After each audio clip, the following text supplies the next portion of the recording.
told the number one fear people have is speaking in public. It's the one fear I don't have. Join me for the Love Speaks series, where we leave fear behind and we speak love. Loving our story, loving speaking, doing what we love, loving each other, and loving ourselves. Our stories are what connect us and make us better humans. So join me and my Love Speaks friends for some stories, some laughs, some inspiration, some speaker tips, and some unexpected truth. It's the Love Speaks series, where a little bit of love goes a long way. Welcome to the Love Speaks series. Here's your host, Sally Lou Loveman. Well, hello everyone. I'm so excited to be here today. I'm especially excited because our guest that's coming up, I've known her since birth, so she's very, very special to me. Listen, Love Speaks. This is the definition. It is an ardent affection for conveying a feeling. And today, my guest has a lot of feelings about our topic. We are speaking composting and sustainability today on the Love Speaks series. My guest is founder and CEO of Pulp Pantry, a sustainable food company that transforms upcycled ingredients, namely juice pulp, into vegetable-based, fiber-rich upgrades of junk food favorites like chips and cereal. She's a self-proclaimed food waste warrior and is deeply passionate about the impact that food has on personal health and well-being. I call her my Love Speaks poster girl. Please welcome my guest, Kaitlin Mogentale.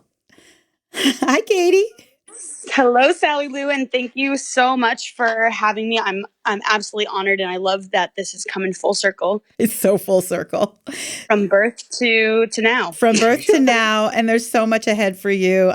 Seriously, if I had a poster for my business, for my brand, Love Speaks, I would put your face right on it because you have been a food waste warrior since you could talk. It's literally, it runs and streams through your blood. So we're going to get to that immediately. But my first question for everyone that I have on the podcast is, how is love speaking to you today? Oh my goodness. Well, I just got back from an amazing weekend camping up north in California, and I gotta say that it's just the afterglow of kind of revitalizing in nature. This is so cool because what you're doing is you are making sure you're so socially conscious, and that's what your business is, and you live that. You live that every day of your life, not just when you're in the kitchen or making up recipes or deciding on what to do next, but you actually live it on your off time. What is that all about? Yeah, I mean, I am, for some reason, a little bit crazy about our food system, and I'm crazy about kind of the ways that really each of us show up every day. And obviously eating is something that we do every day. And I just think that the way that we are directly connected to a global footprint is through our food and through the things that we consume in general. Right. And so for me, food has been really something that I've seen through generations we've really lost touch with.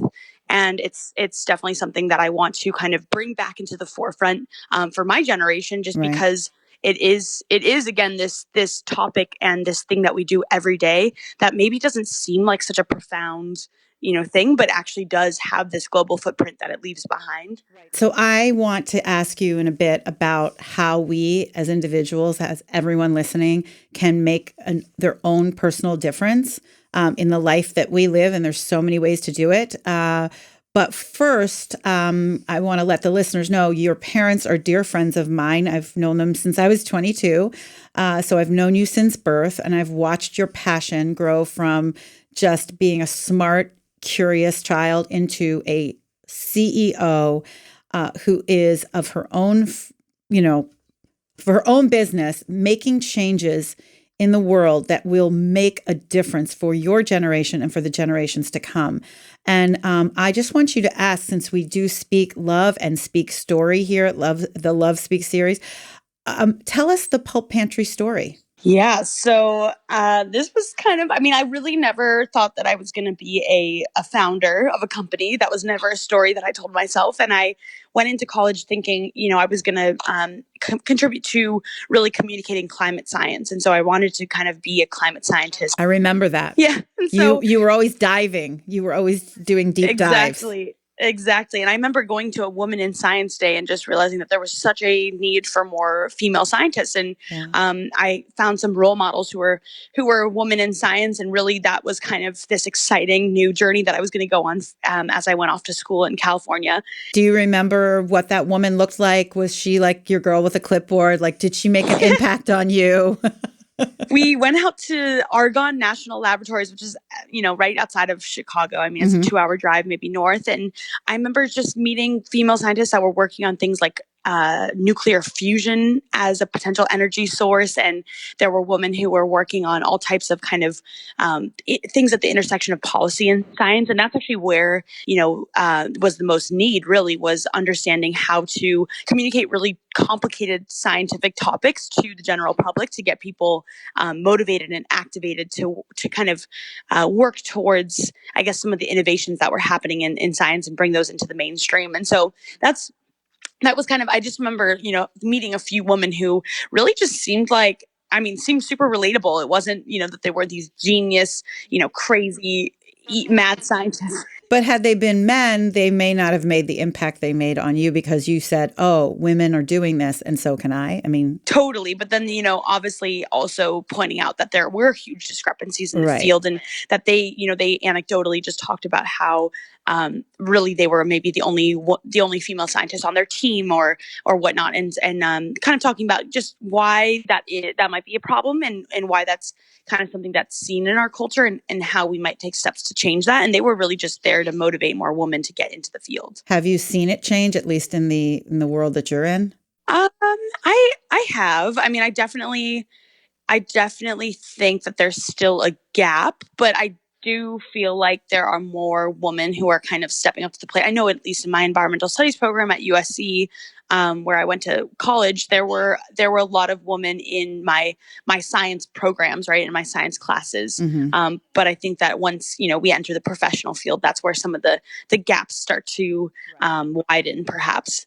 But no, it was super interesting. But I think that was the basis for really getting interested in sustainability and interested in climate science. But it was kind of a weird turn that took me down the path of building Pulp Pantry, which I started to visit some students in labs and seeing what a graduate degree might look like. And I started to realize that was really not the future that I wanted for myself. And I had a professor who actually he was the department head for environmental studies, and he said to me, he was like, I think with the skill set that you have and your love for people, you really should think about going into a field that's more evolved in at least the social sciences as well. Well, he was very smart because you do not need to be in a lab all day long because you have way too much personality and passion to be out in the world so that other girls can see you that are coming up and say, oh, I want to do that, and I know that's important to you. And I think, that's the beauty of at least, going on these kind of independent experiences where you are exploring, what is my career going to look like? And obviously when you're young and you're in college, you don't really know who you are or you don't know how you're distinguished, I guess, from your peers. And all of us have such unique and special talents. And so I think seeing the people who were working in the labs and were contributing some amazing work, I realized I was like, well, there's definitely different personality types and different ways that we sort ourselves based on just the strengths and kind of the our love for doing certain things. And I know that, for some people that's the right path. And I kind of started to realize that for myself, that was just not the right path. And I think my professor really helped be a catalyst to that realization by kind of providing an outside perspective on where really he saw me best suited in the field. And obviously knowing that I was passionate about climate science. That is when we say a round of applause for that professor. Thank you. So then tell us, then enters Pulp Pantry. Tell me. Yeah. So I started going down this path of public policy and planning, and I thought that was maybe a good way to merge this interest in science with more of the public realm. And so I was in a nonprofits class. I think it was my last year of college, and as part of that, we had to do an internship in our local community for a nonprofit. And so my internship was with a program called the Garden School Foundation, which serves elementary school programs across Los Angeles in low-income schools. And so these schools are Title I, which means that a lot of kids are on the free breakfast program. And I was working in this urban garden that was attached to the elementary school. And I started realizing that kids were coming to class eating Twinkies and Cheetos for breakfast. Right. And they would come into the garden and this was their first time seeing a fresh carrot or a fresh tomato. And it really struck me that, access to healthy food is, even in a place like Los Angeles, where we're so close to what we call the salad bowl of America, and where we grow so much of our greens and our fruits and all that. There's still so many deserts.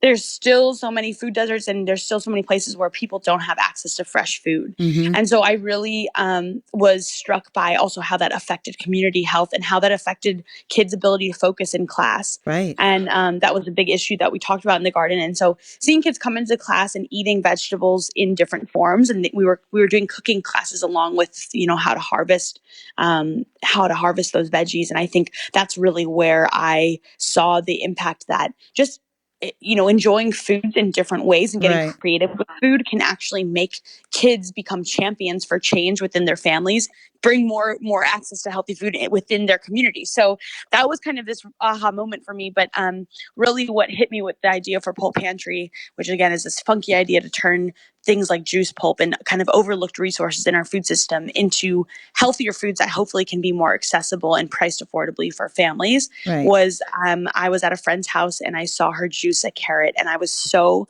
blown away by the amount of waste that was produced because, she was getting a tiny amount of juice with this huge handfuls of pulp, and the pulp smelled so good. It was fresh, it was vibrant orange, and it just, to me, was such a crazy thing that we would buy this bunch of organic carrots knowing all of the resources that went into growing that food and then just toss the pulp aside. And so it kind of was, a moment where I saw at a household level how where waste was happening just because we didn't have the tools really to turn that resource into something better. And then you saw it at the juicers, at the juice stores or the juice bars.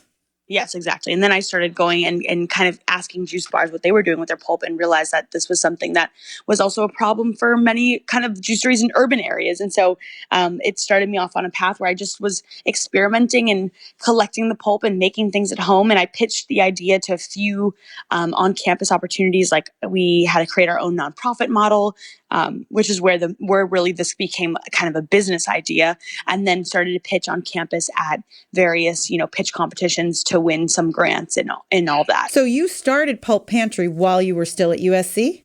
So I started working on it while I was at USC with just kind of this experimental idea. And I didn't start I didn't form it as a business until after graduating and until kind of, another profound experience, I think I would say, that I had in nature, where I realized that really the only thing holding me back from doing this full time and giving it a shot was just fear. And I kind of, had that realization and then was like, that's just not a good excuse at all. And I'm going to go ahead and incorporate my business, and I'm going to get started on it. So that all happened at the end of 2015 when I got incorporated. Wow. Well, first of all, when something keeps coming up for people, it's like, okay, I get this. It's sort of like if you keep seeing the same person over and over again in your life for some reason, you're like, I'm supposed to know you. And for this, It sounds to me like these stories were coming up all the time. And then when you saw the carrot be juiced, it was like, oh my gosh, this is what I'm supposed to do. This doesn't make sense to me. Let me make sense out of this carrot. Exactly. I think it's kind of crazy just how those moments line up. And I mean, I don't think everyone has, it's wild because like a lot of the times we have these signs throughout our life, I think, that point us in a certain direction. Right. And it's like, you can kind of try to turn a blind eye and just say, not really tune into that magic. But in this case, it was so up in front of me that I had this experience working in in a food desert in an urban garden, and was seeing kind of an issue on one side and then seeing an issue on the complete opposite end, which was, it's healthy food access. And then on the opposite end, it was the issue of actually wasting nutritious food. And so I basically saw that there was like a huge way that we could bridge probably those two issues to create a solution that maybe serves that gap. The people that are in these food deserts, do they have access to your products, to Pulp Pantry? And that's something that I definitely learned along the way as well. And I wanted to tackle it all. I wanted to make school snacks, and I met with a bunch of, school district food buyers, and they really pointed me in the direction of, you need to establish yourself as a company and as a reliable brand before any school district is ever going to work with you to source your snacks. So I kind of learned that this would be a longer journey than I was expecting, and it's something where I definitely want to distribute in.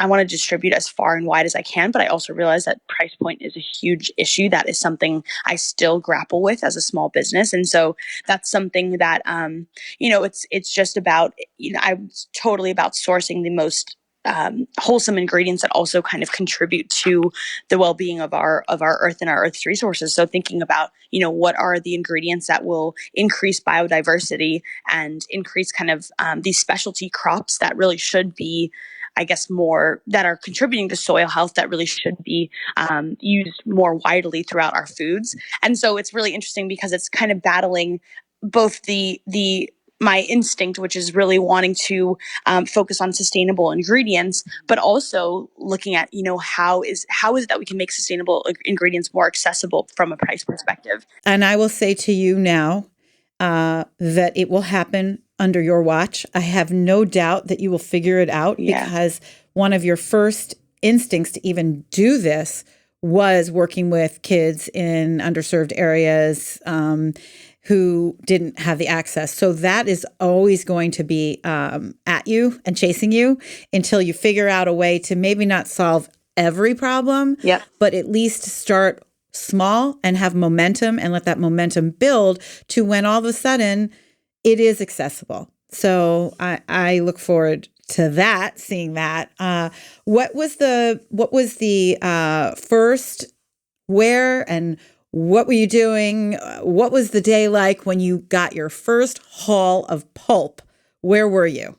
Oh my goodness. I was living in a house with 10 girls, honestly. And that was, and I had come back from the juicery. I was using something that wasn't even a food grade or food safe bin that I got from Target. And I literally... Oh, we're going to talk about Target. Oh yeah. But it was really funny because it's like that was also something that came full circle, where I was like, oh my God, my first bin of pulp that I ever collected was a bin. I went down, thought, where can I buy a bin to collect this stuff, and just went to Target. But it was really funny because let me just say this, that Kaitlin was recently selected from 400 applicants, was one of 8 businesses selected to go to Minneapolis for the Target Incubator Accelerator program, a program for Gen Z entrepreneurs. And we're going to talk about that in a second, because that was huge. Okay, continue. Yeah, but I remember just collecting this stuff and bringing it to my apartment or my house with these girls, and just testing. I think I made like carrot muffins, beet brownies. I was just trying a bunch of different baked goods. Did they think you were crazy? Yeah, they for sure thought I was crazy, but they also were so, they were so down to try free food. I mean, right. who didn't love that in college? So especially in college, right? It was amazing. So I really did have some guinea pigs to try out some products, and got some good ideas about how to, improve my recipes and whatnot. And just through sharing those treats with everyone from professors to classmates to whatever else. I mean, it really kind of started to get people's wheels turning, and started to get me really thinking about the possibilities with what I could do with this stuff. Right. Very, very cool. The whole thing is just a visual story. It is a story of passion. Do you remember as a kid, do you remember being in the kitchen with your mom or your dad and saying, was there ever a moment where you're like, wait, why are you throwing that salad away, or anything like that? Yeah. I mean, honestly, it's kind of yeah, my mom was probably not gonna be happy that I'm saying this, but I just remember as a kid, like growing up on TV dinners and Oh, I'm sorry. I know your mother. No, she did not give you a TV dinner. oh my I don't goodness. think TV dinners were were they a thing when you were growing up in 1995? We were such picky kids. Like we were seriously the worst, and we hated vegetables growing up, like all of us collectively. Isn't that funny? And yeah, I mean, I remember just like, every year answering the my dad would do these birthday videos and being like, my favorite food is a filet mignon, and now I'm Right. vegan. Right, So it's right, right, it's right. just, it's wild because I see the ways that I grew up and my relationship to food is so different than what it is now. But I think it wasn't until my mom brought me to An Inconvenient Truth, the Al Gore film in Oh, 8th grade. right. And yeah, I was literally like that. I don't think she realized how emotionally Oh, affected I would be by oh that my documentary, God. but that was literally what started me on this whole path. Okay, I'm so having a moment right now. I wish you were here, not in LA. This is Accept Invitations from Your Mother, which is a chapter that I write about in my upcoming book or my book. I love it. It is a chapter I write about in my book, is what I should say. And, some of us, we say no to our moms because we don't feel like going and doing and getting out of our comfort zone or, break away from Netflix. Yep. But you said yes, and look what happened. I know. Oh, It was honestly like, I don't think I ever had, I don't know how it even came.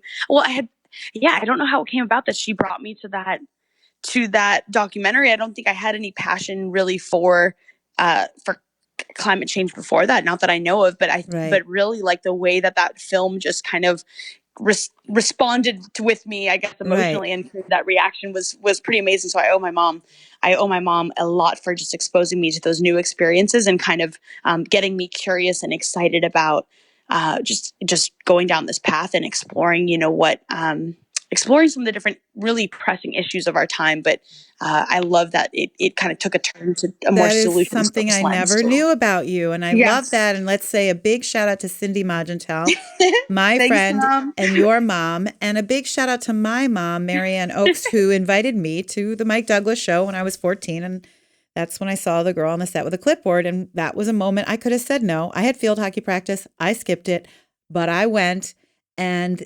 it's just invitations from anyone who loves or likes us are always going to introduce us to something new.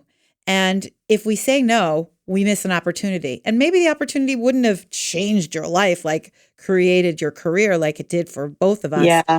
But it still is an open invitation to something new. And I think all of us should get better at that. And what a great story. I'm so glad I know that now because it makes Oh my so much goodness. sense. Yep. We love you, Mom. So love you, Cindy Boo Boo.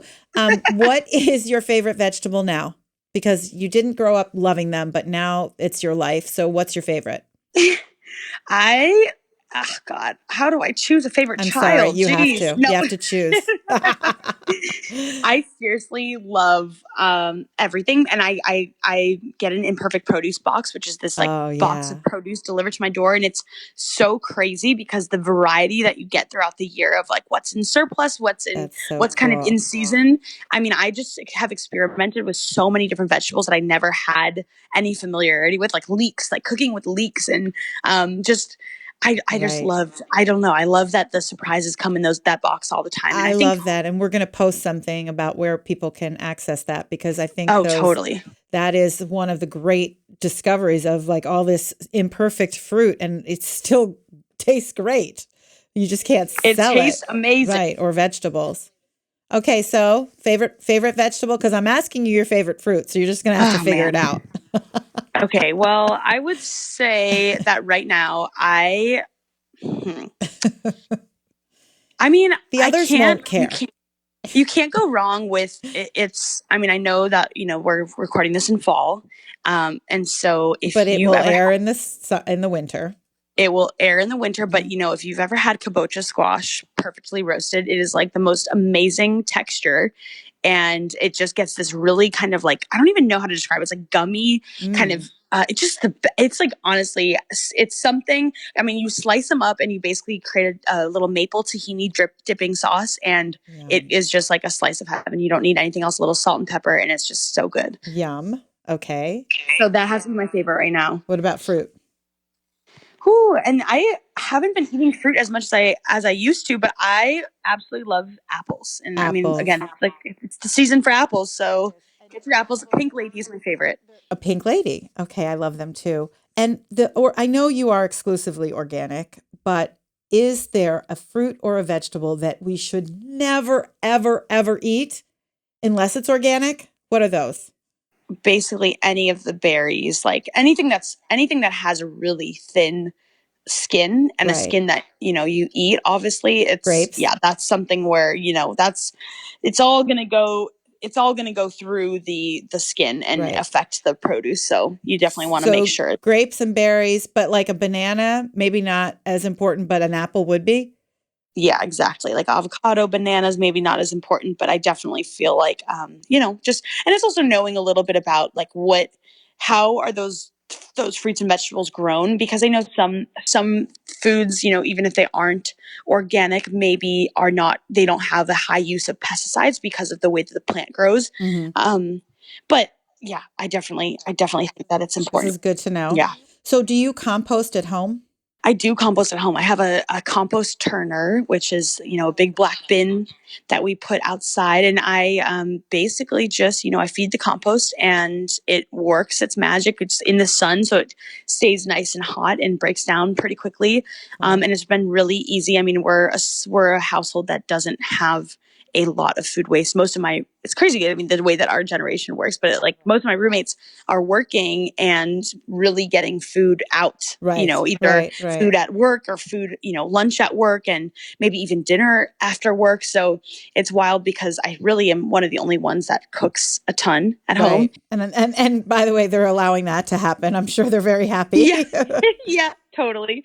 And I love having like dinner parties. I love sharing meals with everyone. But I also had a little Frankenstein garden outside of our kitchen where basically all the odds and ends. So if you think about peppers and the cores of those peppers with the seeds, if I didn't want to cook those or eat those, I would just put all of the scraps into our garden. And I did that with garlic. Like I would do it with onion ends. I would do it with garlic shells, and it all grows. It grows. You don't plant it. You just put it. Do you put it in the ground? Literally, I would just put it in the ground and put it in this little Frankenstein garden bed, and the stuff What is would a grow. Frankenstein garden I bed? mean, it was basically because I was just taking all the kitchen scraps and just Right. seeing what would happen, putting it in this I soil feel bed. like you're kind of feeding the animals in your neighborhood. No? Well, at least in Los Angeles, I mean, where we are, we have a little balcony that was pretty high off the ground, so we didn't have a risk of the animal. But I'm sure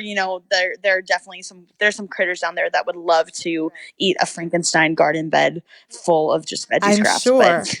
Well, I like one of your blog posts on Pulp Pantry talks about a recipe you make out of carrot tops. Like, yes, do you look for ways to incorporate recipes into incorporate food waste? Obviously, with pulp, you do that, but you do that also with anything that you have that's oh, waste. always. What's one that you recently came up with? Yeah, and I think I'm lucky. I'm not a very, I'm someone who like is super experimental in the kitchen. I know a lot of people have preferences that can be can be conducive to creating more waste. And I just always encourage people. I'm like, we have these, for example, the stems and stalks and things like that we usually don't think of as really, I guess, delicious to eat, but roasted the right way or sauteed the right way, a lot of those things can take on a different texture and a different flavor. And so I think it's just about getting curious and thinking about arming yourself with an arsenal of just different cooking methodologies that can really help to address so many different places that waste is coming from. Getting curious. You've said that often. I love Oh, it. yeah. You also say magic, which I'm all about and love. And the fear, like you spoke that moment that you had that the only thing holding you back was fear. I think that's the only thing that holds us back from doing anything. And even as simple as having fear in the kitchen, I know I have it. I don't think I can do the things that most people do, so I don't try. What is the one thing we as home cooks can do to allow ourselves to be curious and let go of the fear and working with food waste? I mean, I think that it's just knowing you're going to, you're going to have some failed experiments and that it just takes some time and practice, like with all good things, time and practice. And Right. it doesn't happen overnight. So I think, It I see a lot of, accumulates. it accumulates. And I see a lot of friends that get frustrated by, failures in the kitchen. But I'm like, no, that's a part of the learning process. It's part of it. Exactly. And in my speaker business, when I train people on speaking, I always say every single time you speak, you are you are accumulating the practice of it. So everything. Listen, when I first started doing yoga, I never thought I could do crow, but now I do crow. Like it's so cool. And so I think that's the big message. Whatever it is that you want to do, keep practicing, and then it'll come to you. What can we all do to help the footprint, to be more mindful of food waste and just to be more sustainable? What can we all do? I think that the biggest thing is honestly, I think once your eyes are open to where I guess the issues in our food system are happening. I think the biggest thing again it would be learning about how fruits and vegetables are grown, how they get to us. Because once all of us unlock kind of that knowledge and awareness of really the resources that go into growing our food, but it goes beyond that. It goes into fashion, right? Like once we realize the resources that go into the clothing that we produce and the issues with maybe it's the labor and and fair wages for workers, or maybe it's Right. issues with the amount of waste that happens with different fabrics or the intensity of the energy that's required to produce certain fabrics. I think that awareness really kind of is the first step to, and it permeates throughout just like every single thing that we touch and we buy and the choices that we make in life. And like I used to buy cases of water bottles and put them in my basement and the kids would grab it for soccer and I was a good mom. Well, Yeah. actually, I was not a good mom. And now the idea of buying a case of water is so foreign to me Yeah. because it just became my habit to use reusable water bottles. And if I went into a yoga class with a plastic water bottle, I would be embarrassed. So there's also the shame that I think is working for me. But I think all of us can shift our habits, and we don't have to be so scared to think we have to do everything. But even if we No. do something like eating vegan, like what does that help? How does that help the Yeah. footprint? I mean, eating plant-based in general, and it doesn't have to be 100% vegan. I have friends who say I'm 95% vegan, I'm 80% vegan, or I'm 80% plant-based. And I think it's just, again, reducing the intensity of like the resources that we consume and how they impact the land, and knowing that, meat and dairy are places where I think I mean, if you think about like the food chain, right? And you think about, okay, cows need to eat how many times the amount of grains to serve 1 pound of meat, that if we just eat those grains directly, there's less energy lost through the food chain. And so there's a lot of like different ways to approach, I think, even why a plant-based diet makes more sense from a sustainability perspective. Mm-hmm. But obviously, people are worried about health implications and whatnot. I always just encourage, I'm like, when you experiment with things and you start to get curious about putting constraints on yourself and your consumption, you start to realize a lot of the ways that constraints actually breed creativity. And I think that, for me, I'd never realized that going plant-based would open this avenue and this gateway to just loving to cook and loving to get curious about ingredients and really becoming plant-based, which actually happened before I even went on this journey with Pulp Pantry. That was the first thing that set me off on a path to experiment with cooking in a way that I had never been curious about before. And so I think, constraints really do breed creativity. And it's kind of fun to think about, not that I'm putting limitations on myself, but that I'm creating guardrails for how I'm going to live my life that will open the door to so many new opportunities that I was never even aware of because I didn't have to think about it. I love what you just said, and I want you to almost repeat it in a shorter, Yeah. I'm not editing this at all. I love what you just said. It hit me. I want you to say it again for people to write this down and put it into their own life.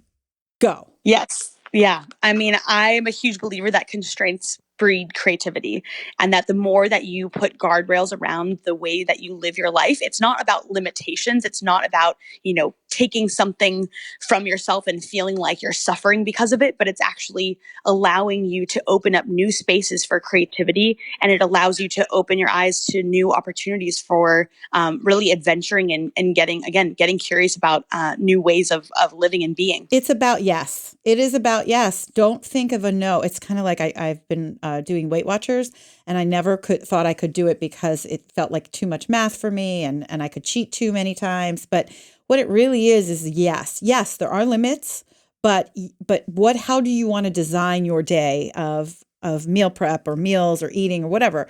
Again, this is just a program, but whatever it is that you feel like you have constraints, shift it to saying, okay, Mm-hmm. it's a constraint that I now can figure out how it's going to work for me. Yep, exactly. I love that. And no fear. Who came up with the name Pulp Pantry? Because it's so cute.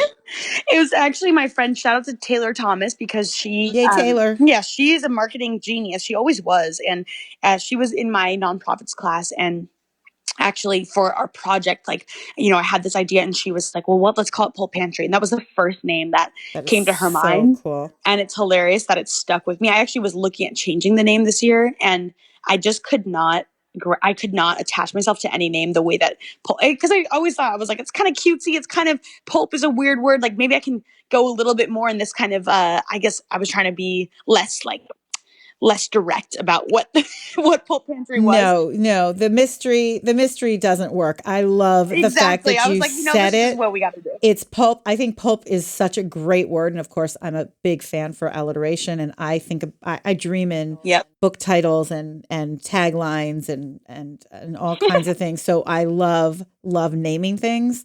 And what is Taylor doing today?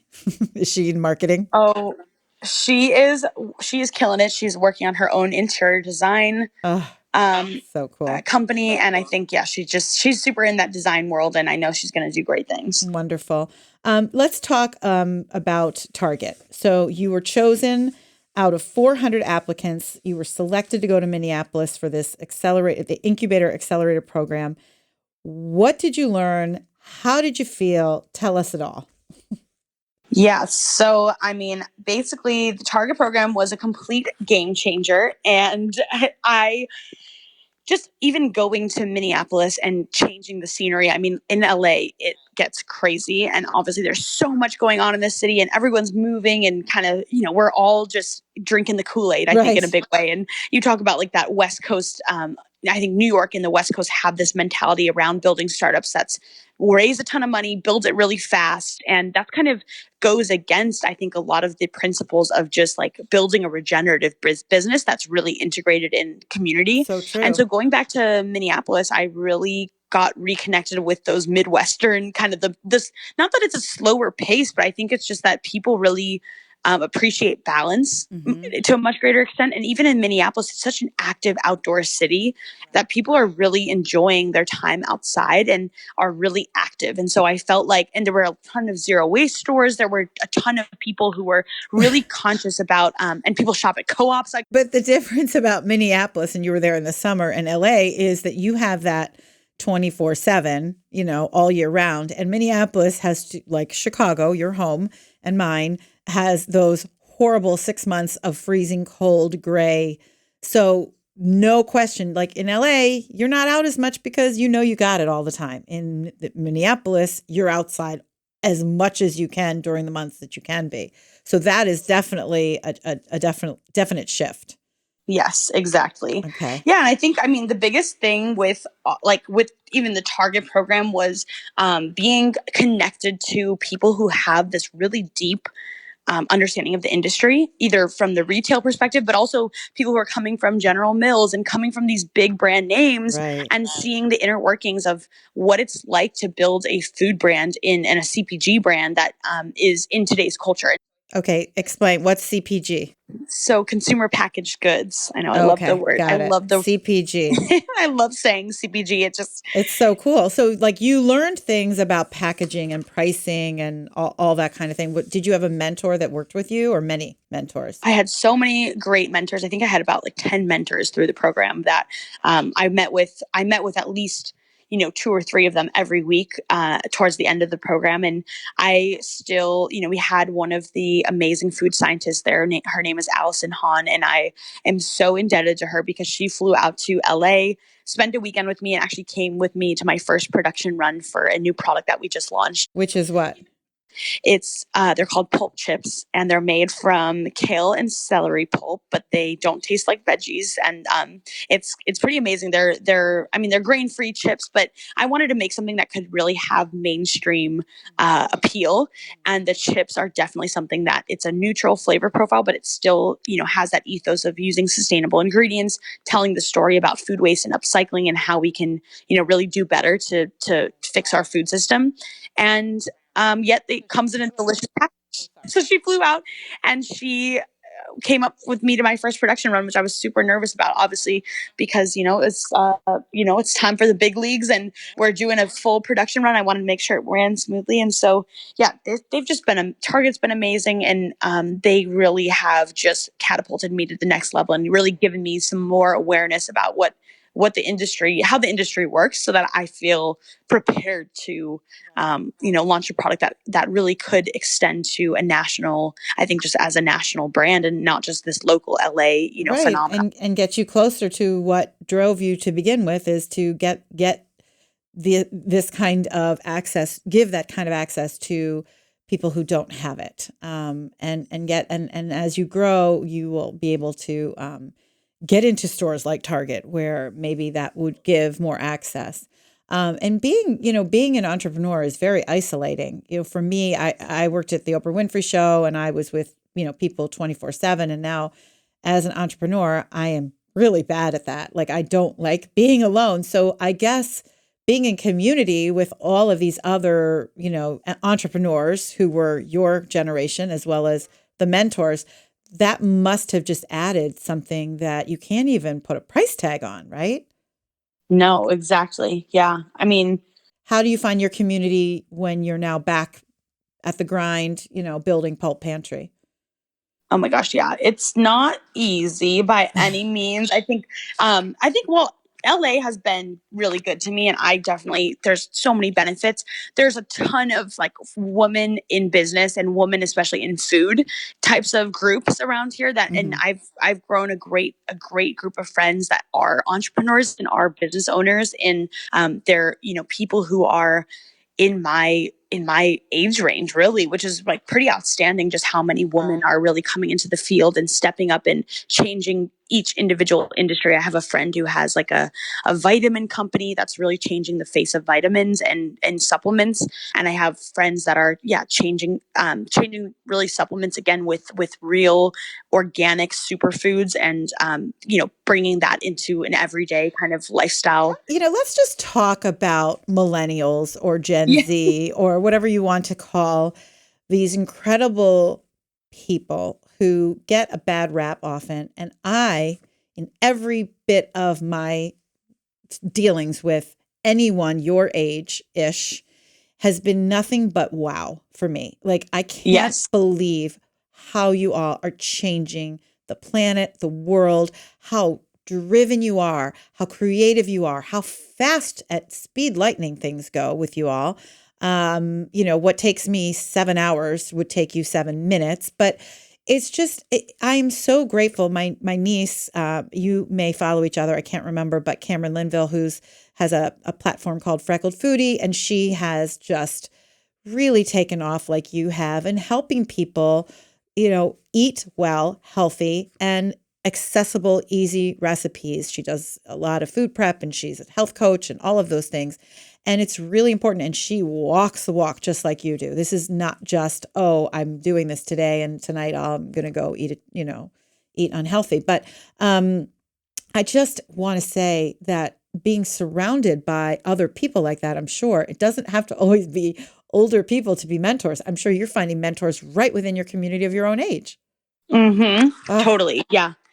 I think I think that there's a lot of, I mean, there's just so many interesting like ways of building businesses. And I think seeing people who are recreating really what it looks like to build a business, especially in a digital age. I mean, there's no better generation to tackle some of those ways that we use Instagram and whatnot to bring products and brands into the mainstream. And it's not through traditional advertising anymore. It's not through the same ways as I think some of the big brands like General Mills built their business. And so now it creates this space for young entrepreneurs to really be the experts and really come in and figure out, how do I build a business that is, that matches kind of the culture and the way that we interact with brands today. And so I think it's really cool to realize that, this generation and my generation has really the tools and the knowledge and the know-how to create a new dynamic way that brands relate to customers and all that. You all are paving the way, and I'm just trying to keep up. And I always say I have to have a millennial in my back pocket. I call my kids for help, like, how do I save my Excel document? I mean, this is how bad it is. Like, how do I share a story? And they're like, oh, Mom, just Google it. I'm like, listen, can Google make your beds? Because when I just lived with Maren and Carly for 2 weeks while I was working in New York, I texted them like, where are you guys one morning? And they're like, just use Find My Friends. You can find us. I'm like, how about I just want to talk to you? How about I just want to talk to you? Because they're always like, Google that. I'm like, well, Google can't make your beds. That was a swear in between. And Google that, boo. Okay. But honestly, the truth is that you all you all have such a great, your minds work this way because this is how you were grown. Yes. Yep. You all spend too much time on screens. We all spend too much time on screens, and the kids that's the next thing we got to tackle, like getting the kids off of the screens. But at the same time, you are making it really work in terms of a business model on how social media is taking off on these platforms, which are mostly like your friends and just your peers are really making an impact. So I say thank you to that. We do talk a lot about speaking on this podcast because that is my business. And I think that when we have a story to tell and we own our story and we know our start to our story, we become a much more comfortable speaker. So that's what I try to help people do. You are such a beautiful speaker. I've watched your videos. I've watched your social media. How about just listening to you today? You are 27 years old. You are eloquent. Oh, maybe you're 26. I'm sorry. I don't know. Are you 26?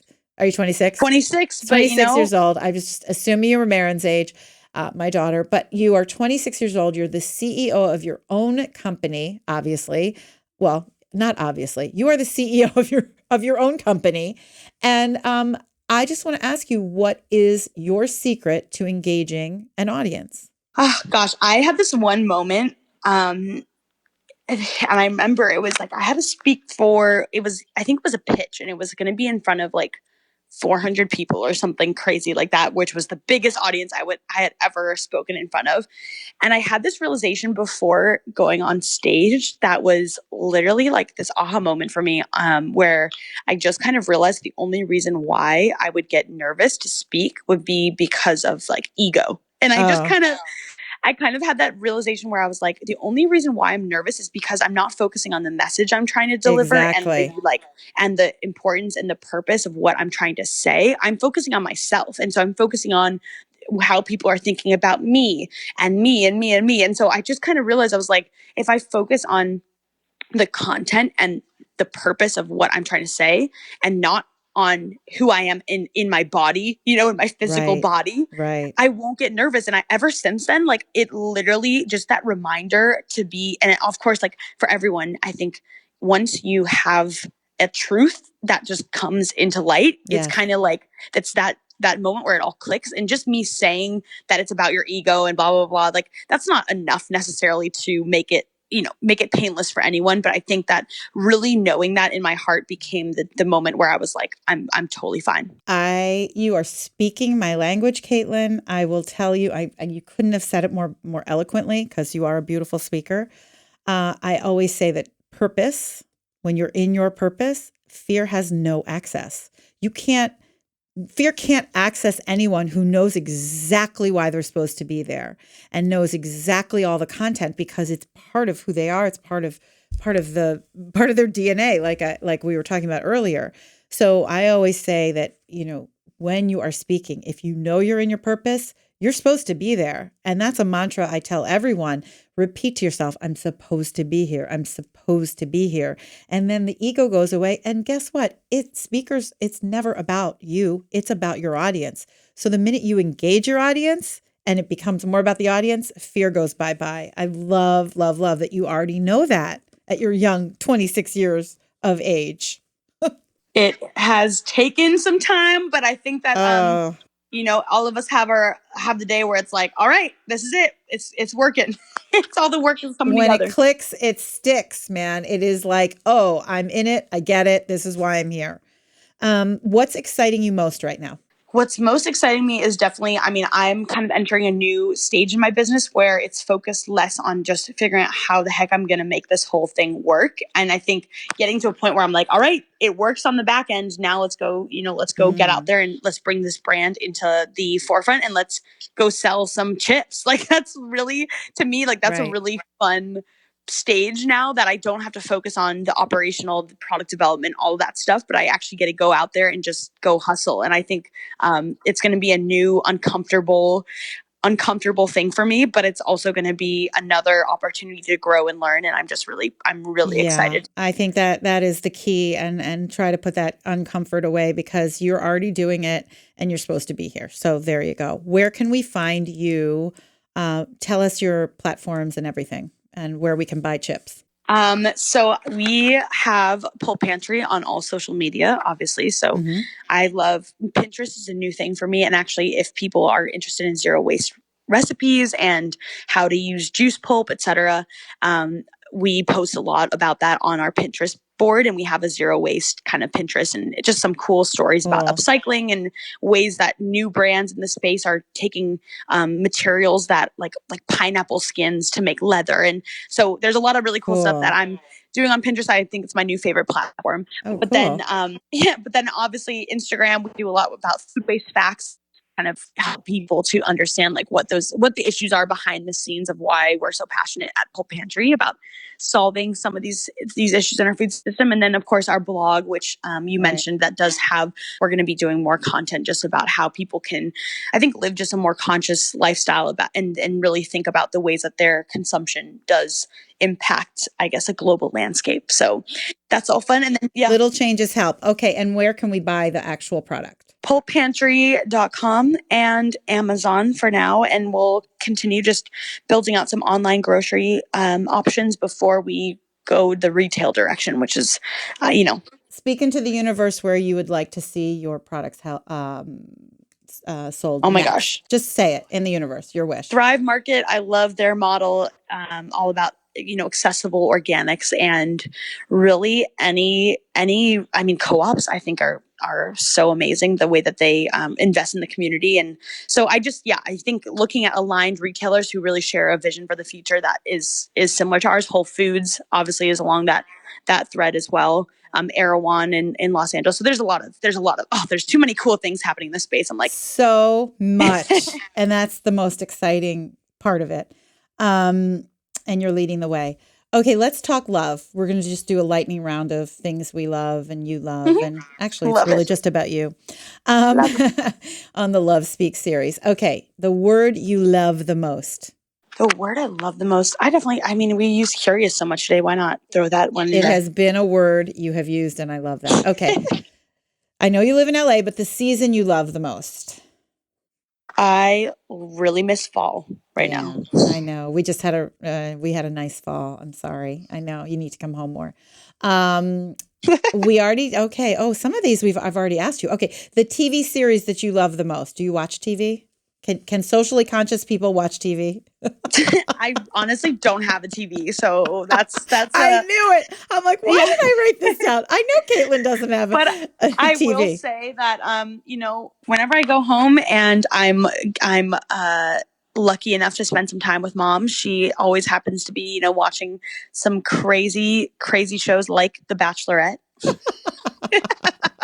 So then I get my dose of really Right. pop culture. Okay. All right. All right. I'm going to have to sit down with your mother. Okay.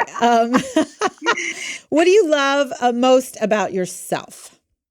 Oh gosh, I love just I'm really blessed to be naturally a positive person. And I You think sure don't. it's something that everyone can work towards, but it really has been something that I realize is such a strength and has really propelled me to take some risks and kind of just take life head on, Right. with That the is positive you. spirit. You are firstborn. You are positive. You are a joy to be around.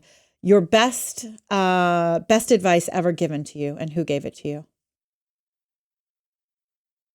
When I was starting my business, I had another professor who was a department head of the social entrepreneurship program at USC. And he just sat me down and I was like, I want to do all these things and I'm just overwhelmed and I don't know where to start and blah, blah, blah. And he sat me down and he was like, listen, figure out how to make a living first and then figure out how to change the world. Like, you're going to be okay. And so he really helped me to realize that you can stage it out and that it's okay to to really like have a master plan and a direction that you're going in, but to take it in strides. I call that momentum. I'm telling you. I got some good news this morning that I'll announce later in a few months. But I said it 5 years ago. It happened today. Took 5 years, and it's just momentum. It's just small little steps every day. Knowing where you want to go. I get a lot of no's. I'm sure you do, but sometimes those no's just make you hungrier for yes. You get sidetracked. You're like, what am I doing? What is my message? What? Even when we know it. And then all of a sudden things start to fall into place a little bit. And then you get something good and then something sets you back and then you can move forward. So the fact that we don't have to do everything now is a really wonderful thing, especially in this age that we live in where it's immediate gratification all the time. I think that slow and steady wins the race. So I love that that's your message. You are making the world a better place because you started with a small idea when the carrot was juiced, and you've grown it into a platform called Pulp Pantry. And what is going to continue from here, I can't even imagine. I know you have so many great ideas. You are 26 years old, as we've said. You have a long, long, wonderful life ahead of you. And I'm so grateful that you're going to impact the world in so many beautiful ways. I am so proud to know you. And Kaitlin, thank you so much for being my guest today on the Love Speaks series. Sally Lou, thank you for having me. And I love that we got to spend this time chatting. And I can't wait to see you when I get back home. Me too. Go get him, Katie girl. Love you. We'll see you soon. Love you. Okay. Thanks for taking the time. I appreciate it. All right. Of course. Bye. Bye. Thanks. I have loved speaking with you today, and I want to speak with you more. So follow me on all of my social platforms at Live Love Speaks on Instagram, Twitter, and Facebook. And if you want more stories like the stories we speak here on the Love Speaks series podcast, go to lovespeaks.com and pick up a copy of my new book, Speak. Love your story, your audience is waiting. To step up your speaking game and your human game. Check out my blog while you're there. Sally Lou Loveman is a mom, speaker, author, former audience producer for The Oprah Winfrey Show, and founder of Love Speaks. Each week, Sally Lou and her crew have a conversation about how love speaks in their lives and how it can speak in yours. From kindness to composting, no topic is off limits. If you need a community to kickstart your heart, you need the Love Speaks series. Thanks for listening. Your Love Speaks.